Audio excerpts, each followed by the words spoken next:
పరమాత్మ పలికించగా ఆ భాగవత తత్వాన్ని మనమందరం కూడా తెలుసుకునే ప్రయత్నమే చేస్తూ ఉన్నాం. పరీక్షిత్తు మహారాజుకు కలిగినటువంటిదే మనకు మన జీవితంలో కూడా ఏం చెప్పగలం. కొన్ని మధ్యలో ఒక ఆయన నాకు బాగా తెలిసినటువంటి ఆయన తీర్థయాత్రలని బయలుదేరాడు. వైష్ణోదేవి యాత్ర చేసి వస్తానని బయలుదేరాడు. బయలుదేరి నిజంగా ఆయన ఏమనుకుంటూ ఉంటాడు, యాత్ర బ్రహ్మాండంగా చేసి వచ్చి ఎంతవరకు ఆలోచన చేస్తాడు అంటే ఫలానా రోజు వెళ్ళడం, ఫలానా రోజు రిటర్న్ జర్నీ, ఇంటికి వచ్చినాక యాత్ర చేసిన కాబట్టి ఫలానా రోజు వాళ్ళ ఇంటికి ఎవరైతే అయ్యగారు వస్తాడో నేను 20వ తారీఖు వస్తా అయ్యగారు, వచ్చిన తర్వాత అవసరం ఉంటుంది కాబట్టి 22వ తారీఖు సత్యనారాయణ వ్రతం చేద్దాం అని ఇంత ప్లానింగ్తో వెళ్ళి ఉంటాడు. వెళ్ళిన ఆ వ్యక్తి వైష్ణోదేవికి చేరక మునిపే ఆయన ప్రాణం విడిచిపెట్టాడు. అంటే మానవుడు ఎన్నో రకాలుగా అనుకుంటాడు, నేను ఇవాళ హైదరాబాద్ వెళ్ళి వస్తాను అని చెప్తాడు. వెళ్ళిన వ్యక్తి తిరిగి వచ్చే నమ్మకం కూడా లేనటువంటి కాలంలో ఉన్నాం.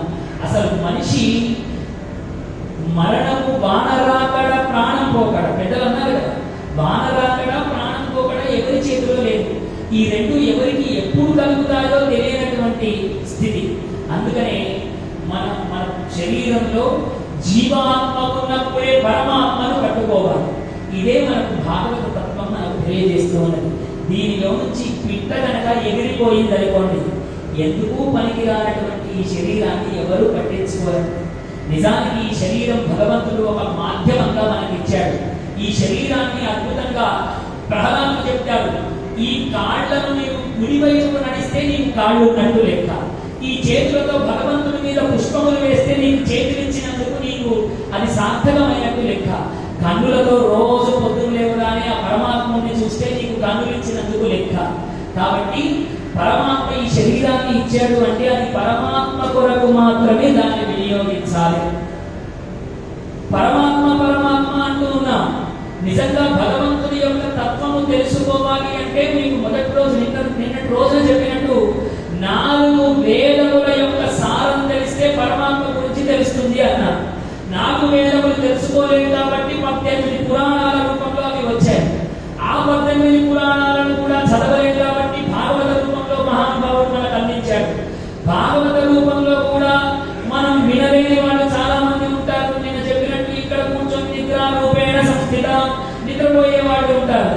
దాని తత్వాన్ని కూడా పొందలేనటువంటి వాళ్ళు ఉంటారు. కాబట్టి మరి భగవంతుడిని చేరుకోవడం ఎలా అంటే అది భగవన్ నామ సంకీర్తన తప్ప అసలు వేరే మార్గమే లేదు.